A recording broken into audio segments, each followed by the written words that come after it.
This episode of Breakthrough Success is brought to you by Jobber. Jobber is your business command center. The easy-to-use app powers your sales, operations, and customer service all in one place. Go check them out at getjobber.com/im/breakthrough to receive 20% off your first 6 months. Hello, everyone. Mark Gabberti for Breakthrough Success. We have a great episode for you where you're going to figure out how do you grow your email list, how do you engage your email list, and all this awesome stuff. We even have a little bit of YouTube ads in here as well. Speaking of YouTube, I recently came out with my latest book, YouTube Decoded, which is available on Amazon right now as a Kindle edition and as a paperback. So one thing I'd recommend, if you're looking to grow on YouTube, definitely grab your copy of the book. Another way to win on YouTube, email marketing, which is why we have a pro at this stuff coming to join us in this episode. Stay tuned. What's up, Breakthrough Success listeners? Mark Gabberti, the podcasting coach here, helping people launch, grow, and monetize their podcasts. And in this episode, we have a lot of great content around social media marketing and the email list. The two are actually going to square off where we talk about which one of these places should we be spending more of our time? Where do they really fit within our overall strategy? So that's what we're focusing on in this episode. The guest who joins us today, he's an Amazon bestselling author and the third highest earning super affiliate in the internet marketing niche. His two-step system has helped him consistently rank as the highest earning and highest converting for industry-leading vendors such as Matt Bakak, John Cristani, and Anthony Morrison. His book, List Building Lifestyle Confessions of an Email Marketing Millionaire, that is his latest book. Really great read. Go over to igorsbook.com, which will be in the show notes to get your copy. But our guest is none other than Igor Kheifets. Igor, Mark, thank you. Thank you so much, man. That's an exciting introduction. I'm excited to listen to what I have to say. Igor, I'm so happy to have you on Breakthrough Success. Definitely a lot of content to dive into. Before we do that, though, can you just share with us your thoughts on email marketing, social media marketing, how we play with those platforms like time and all that stuff? So can you share some of your insights on those? Yeah, absolutely. If you follow mainstream media, if you follow people like Grant Cardone and Gary Vee, the perception you get is that social media is where the money's at because it's always in your face, and because people, especially when they procrastinate and they want to avoid making tough decisions, they end up spending their time on Facebook and Instagram and Snapchat and TikTok, whatever the next big social media platform is. Now, the thing is, though, that out of the 9.73 hours each day that we spend online connected to the internet, only about 34% of it is spent on social media platforms. And that's not where most buying decisions occur. Most buying decisions, both based on the numbers as well as the surveys and research conducted by Nielsen Research Group, show that people prefer to get pitched in emails. They don't mind getting frequent marketing emails from businesses they trust and support. And they make more buying decisions with email than with any other media, especially now when it takes on average about 22 days to take somebody from a point of, oh, I now know what you're selling and let me go think about it, and all the way to the point where they say, okay, how do I sign up? It takes about 22 days at this point, which is way longer than it used to. Now, over those 22 days, we also need to make 32 points of contact. And that includes anything that you can think of. That includes the retargeting ad they'll see on YouTube, the email they'll get on Tuesday, the one they'll get on Monday, the Facebook ad, whatever that may be. So because it takes now more time to move people from a position of a prospect or a visitor and to a position of a buyer, email is now becoming more important than ever. And reports are showing that it's only going to grow as far as the preferred marketing media for companies that actually track their sales and marketing dollars. Yeah, and social media definitely has more of the buzz, but I feel like for social media, you should think about how can you get people on your email list. Like right now, I'm looking at YouTube. My goal is to get 100,000 subscribers in 5 years, but with that platform, like I want to drive people to my email list. That is one of the main goals I have for that channel because that's where more of the money is. So can you talk with us a little bit on what kind of an email marketing strategy we should have in place to communicate with people, grow our list, and engage as well? All right, sure. So it's funny you mentioned your YouTube channel because I got a buddy who's got about 74-ish thousand on YouTube. And I asked him one time how big was his email list, and he told me it was only 900 people, which means it's only 900 actually engaged people who are willing to buy something from him. And that's not a lot. And so that's really the difference between having a ton of buzz and having a buyer firepower. For example, my friend Sean Stevenson, who I'm going to be seeing next month in the mastermind, he has a bunch of videos that went viral, right? So he's got videos that went on to collect over 20 million views. And he said that the only thing that done for him was it did not put much money in the bank. I mean, it did help him increase his speaking fees a little bit, but as far as actual dollars in the bank immediately when the video goes viral, it didn't do much for him. But it's also something that increased his Q factor, meaning that whenever he's reaching out to companies or people or speakers or JV partners, now he's got a little bit more of a presence, just like you said, buzz, but it's not necessarily the most profitable thing to do. So you're absolutely correct when you say that we ought to strive to move people from social media platforms to an email list where we will then email them every day with what I call infotaining content, something that I first learned from my friend Ben Settle, who I consider to be probably the smartest email marketer alive right now. So you should study him if you're interested in email marketing. And so this approach dictates for you to be entertaining, more entertaining than you are informing them. So kind of like giving them a broccoli dipped in chocolate, if you will, because people want to be entertained. That's the currency of the market today. That's why Hollywood is growing bigger every day. That's why people go on YouTube and social media. They crave the entertainment because they're bored, they're frustrated, they're like living this life of quiet desperation. And so they're craving something to escape from it. And when you're moving them to your email list, you now have to combine that with, of course, introducing the solution you're selling. So then you can move them, over that line, if you will, and have them become your customer.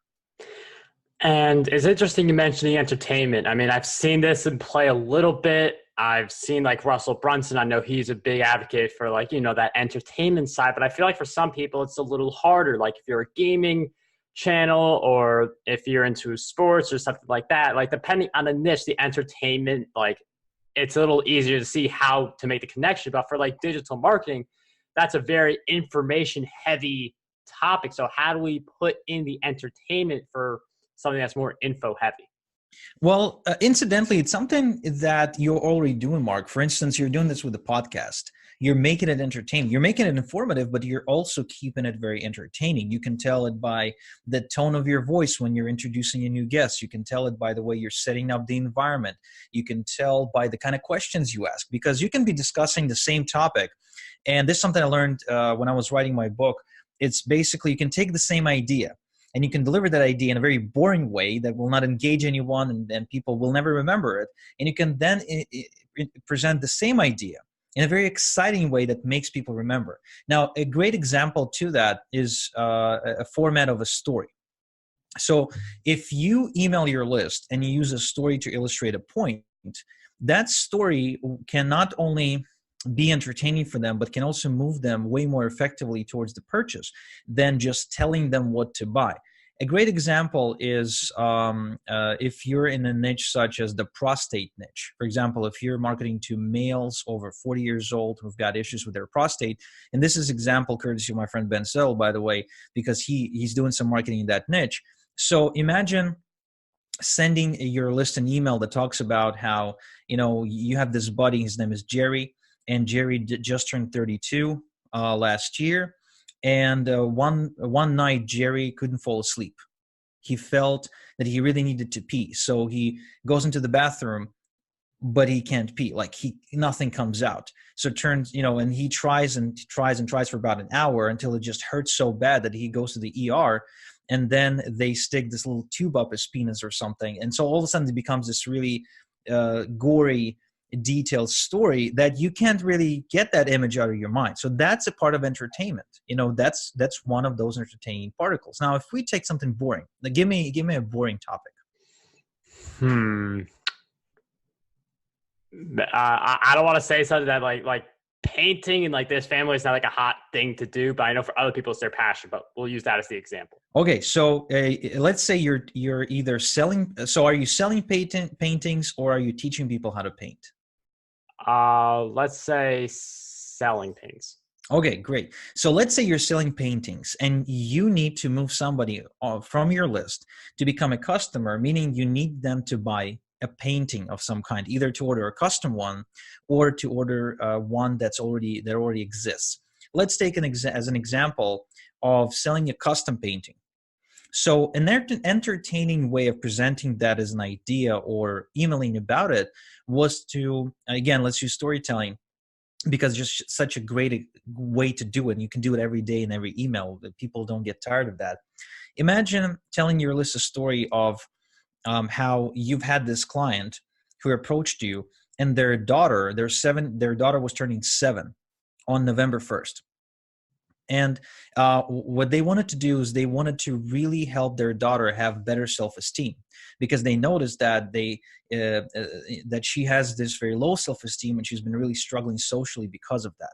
So this person comes up with this idea and then approaches the illustrator and says, okay, this is what I want to do, but I don't know how to do it. And then the illustrator says, okay, so let's paint your daughter as a superhero. We'll use the Supergirl or the Wonder Woman as our baseline, and we will put your daughter's face on it. There's going to be the cape, and she's going to be in a power pose like that. And so they do it. She can even include then the photo of the illustration that she created in the email, and then have the feedback of the customer in the email itself. So what this does, it creates a narrative around a really boring product, if you will, right? And you can do it pretty much with anything, because now you're taking a boring, mundane thing, such as painting someone's face on a canvas, and you're turning that into a parenting mechanism or a way to influence a young person's life and improve it to the better. So you take this boring thing and you make it into an exciting, useful, almost life-changing thing instead. Yeah, that's a really great perspective. That really depends on how you approach it. For the painting, like our standpoint is like more like painting a house, because that's like, but I mean, like, I feel like the same kind of ideas apply where. Oh, we can do painting a house for sure. Oh yeah, let's do it. Because I mean, for most people, it's like, but like you just paint it, but there's definitely. Wax on, wax off, my friend. Yeah. But yeah, you can easily do that, Mark. You can easily take painting your house. And so you can either use the example of like a decorative painting, or maybe just covering the mold and all this other stuff, depending on where you want to take this. But let's just say you want to do a cosmetic painting of a house, right? And so then you can easily create an entertaining narrative about keeping up with the Joneses. For instance, your neighbor having this really crappy house, if you will, that's poorly painted. And as a result, that tames the neighbor's reputation as a whole. All of a sudden, you can't look at the guy without thinking he's the loser because his house isn't right or whatever. I mean, I know this because I was born in Ukraine. And in Ukraine, you're pretty much judged by what you're driving. So first off, obviously, if you're walking and you're not driving, you're a loser. Or if you're riding a bicycle, But if you're driving there's this Russian car called Volga. It's ridiculous. Just Google it later. Or Volga versus a Mercedes. Like if you're driving a Mercedes, you're a very wealthy, a very respected individual. If you're driving a BMW, you're a drug dealer. If you're driving a Volvo, you're a boring old man. So, people judge you by the car. So in the same way, people judge you by the neighborhood you live in. They judge you by the house you live in. They judge you by your clothes, by your Gucci belt, or by your $1,500 shoes. So again, you once again, you take it beyond the thing, and you rather talk about the meaning or what it represents, the belief systems, as well as you can take news items. For instance, you can, if you're selling paint, let's stick to the paint example. Let's pretend there's been a news article about toxic paint fumes that have killed a baby. So there was this crew of illegal immigrants from Nicaragua or whatever, painting someone's house. They used this really cheap, really bad paint, and the toxic fumes went all the way upstairs, and the baby suffocated, whatever. Like, now that, again, this is gory. This is kind of, there's a lot of fear and a lot of nasty emotions, if you will. But that does not leave the customer indifferent. That makes the customer challenge what they're doing. That means that the customer will, at the very least, ask next time they're buying paint, or next time they're hiring someone to paint their house. They will ask about that. They will be concerned. They'll be aware. And if the customer isn't aware, the customer, I guess, doesn't have as much of an opportunity to differentiate you from your competitors. So you're serving both the customer and yourself at the same time.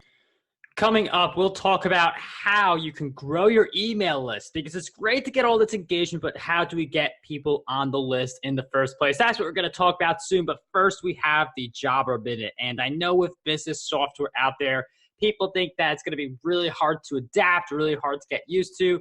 And some of this software can seem really hard to use and navigate through. But Jobber is nothing like that. And Jobber is the software created with the user in mind. But not only that, they also offer full support to walk you through their platform step by step to ensure you understand every feature. It's one of the reasons that Jobber has tens of thousands of users. So if you want to give it a try too and see how Jobber can help you grow your business, sign up for a free trial over at getjobber.com/im/breakthrough and let them help you improve your business, whether that's in growth, scale, or overall efficiency. So right now, let's get right back into the episode and reveal how you could be growing your email list today. And I mean, the entertainment piece inside of the education, it is really fascinating to see that in play. Like, very few people do it, but I do find myself reading more of the email from an entertainment standpoint than more of like a very obvious, like, info focused or like get you in this thing to sell you on something. So I feel like if you combine the entertainment, it is easier to get engagement and also to sell. But one of the big pieces we need, though, are the actual people to entertain, to provide value to. So how do we get the people on our email list? What seems to be working best for you? Well, right now for me, there are two strategies. The one is actually partner up with people that already have giant email lists and getting them to email their list with my offers. So that way I'm reaching for the lowest hanging fruit, people who are already subscribing to emails in that particular niche, and therefore they're easiest ones to convert. This strategy is called solo ads, and you can learn more about that in the book when you read the book. Now, the other thing that's been working really cool for us is YouTube ads. And the fascinating part about YouTube ads is it's really expensive to try and get someone off YouTube and onto your email list. But compared to Facebook, compared to Twitter, compared to Pinterest, compared to all the other social media outlets, YouTube is probably the one that I would rank the highest after direct email promotions, because these people are invested. Because if they watch your video, if they are in the mindset of watching videos, sure, they're coming to YouTube for entertainment purposes, but they're also, depending on your niche, may be there to learn. For instance, I got this buddy, and he's got a deli. So it's not a huge deli. It's in a really small town in Israel. But he started a YouTube channel, and he started driving ads to cooking videos where he would just make quick recipes like salads and baked chicken and things of that nature. And he drove sales of his deli. Like, he actually seen a huge increase in sales for meat, especially for meat, because of that, because of the engagement he got as a result of using video in his traffic generation. Yeah, the YouTube's a very, like, I love the like, I'm a YouTuber. I also watch YouTube videos, and I think it's good to consume the social network to get an idea of what's working on that place. And I see the power of that platform, and YouTube ads are certainly very hot. Just some quick tips around YouTube ads. What would you say to someone who has no idea what they're doing with YouTube ads and wants to get started? Okay, sure. So first and foremost, the place to start is not with the ads themselves. It's with what exactly are you advertising? It's your lead magnet, if you will. Because most people, they sort of launch into ad creation, but they never really consider what exactly am I going to offer? So if you don't have an offer right now, that's the first thing I would recommend you do. Figure out what is the best way to attract people on your list. Are you going to give away a case study? Are you going to invite them to a webinar? Are you going to send them an article? Are you going to have them download a free episode of your podcast? You can do that. I mean, there's many different ways for you to do it. So you have to determine what's the best option for you. What's been working best for me is webinars. So driving people off of a social media platform to a webinar automatically builds my list because they need to give me their email address to sign up to the webinar.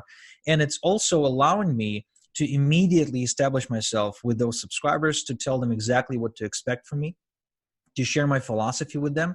And even though most people obviously won't buy right away, because as we've talked about, it takes 22 days on average, and that's an average, right? So for many people, it takes more than that to buy from you. The webinar sets the stage in a way where they want to hear from you, and considering that we get on average about 121 emails per day right now, every single one of us, it's really important that when you email your list, they look at the from name, at the name that from which the email is coming from, and make that split decision to say, okay, that's important, I'm not deleting that. Because when people check their email, that's what they do first. They sort of go over, they scan the inbox, and they're like, okay, delete, delete, delete, delete, spam, spam, delete, delete. And whatever's left gets read or checked eventually. Yeah, it's good you mentioned that. So people have an idea of like, it's things that you and I probably do, like not thinking about it, but it's good to, as Igor laid out, like what people are thinking as they go through their inbox, be that name that people are like, oh, I got to check this person's email. That's through the value and entertainment as well, if you could provide it. And I feel like everyone can. It's just a matter of working it in your emails. I'm wondering if you could share with us some of the habits that you would say have really contributed to your success. Well, that's a really great question. And I would probably have to break them down by department or area of my life because, not every habit is equally important in every area of your life. So the strategies or the habits I employ in my business may be a little bit different from the ones I employ in my personal relationships. But if we're talking strictly about business, I'll share a few. So the first one was the strategy or the habit of clarity. I used to just sit down in front of my computer and decide right then and there what I'm going to do for that particular day. However, that at one point became very ineffective. Now what I do, I get clear on what I want, exactly what the outcome I'm trying to create. Then I make a list of all the things I could do to achieve that outcome. And then out of that list, I pick the one thing that will move the needle the most. And then I go and I work on that one particular thing. Now, this brings me to another habit, which I adapted, I would say, in the last 2 years or so. And that is I don't use to-do lists anymore. And the reason I don't is because when I look at a to-do list this big, it's really overwhelming. And it kind of discourages me from taking action altogether. But if I set one goal for the day, just one, that one big important thing that moves the needle, and I get it done, I feel great about myself. And what I notice is that I would typically really overestimate what I could do in one day, meaning I would set more goals than I needed to, and I would really underestimate what I could do in 1 year. So for example, last year, that's been a really productive year for me. My operation, right, was pretty much down to what is the one thing we're doing today. And that's that. Another great habit that I started doing this past year is I started shutting off everything when I'm working. So I read this great book. It's called Deep Work. Highly recommended especially for authors or people who produce content, including YouTubers, including really podcasters, anyone who produces any sort of creative effort at all. And that book really broke down what happens on an average workday for most people, including creative professionals, and turned out that, on an average year, hundreds upon hundreds of hours go into text messaging and chatting with people and liking things on Facebook. And more than that, these are usually the activities that break your focus, break your creativity, break your ability to produce. Therefore, by completely shutting yourself off from all of that stuff, so for example, when you're producing a YouTube video, you don't really need a connection to the internet. You can produce it offline and upload it later, right? When you shut everything off, you're able to produce much better content. You do it way faster. And then you just notice that the impact is so much greater. Yeah, I definitely love those habits. One of the big themes, like that deep level of focus, deep work. That book will be in the show notes for anyone who's interested. We'll also throw in Igor's book, igorsbook.com, The List Building Lifestyle. If you want to learn how to build your email list, engage with your list, that's the book for you. Igor, where are some of the other places we can find your work as well? Well, I do a lot of work in the make money online space because that's where I started, and that's the niche I'm most passionate about. It, making money from home, from your laptop, from your cell phone. It truly has been the most incredible thing that I believe happened to us as a society, allowing people to just live anywhere in the world. And again, I talk more about that in the book. But if you want to learn, I guess, more intimately with me, then you should check out listbuildinglifestyle.com, where you can join my mastermind and get access to me, my inner circle, and some really, really cool training on how to start building your list and how to use email marketing in your business for just $3.23 per day. Wow. Well, that'll definitely be in the show notes as well for anyone who wants to check it out. Anyone who wants to schedule a free call with me, see how we can work together with your podcast, YouTube, or just making money with content in general, markberdy.com/strategy is the link for you. Igor, once again, thank you so much for coming on Breakthrough Success. It was such a pleasure having you on the show.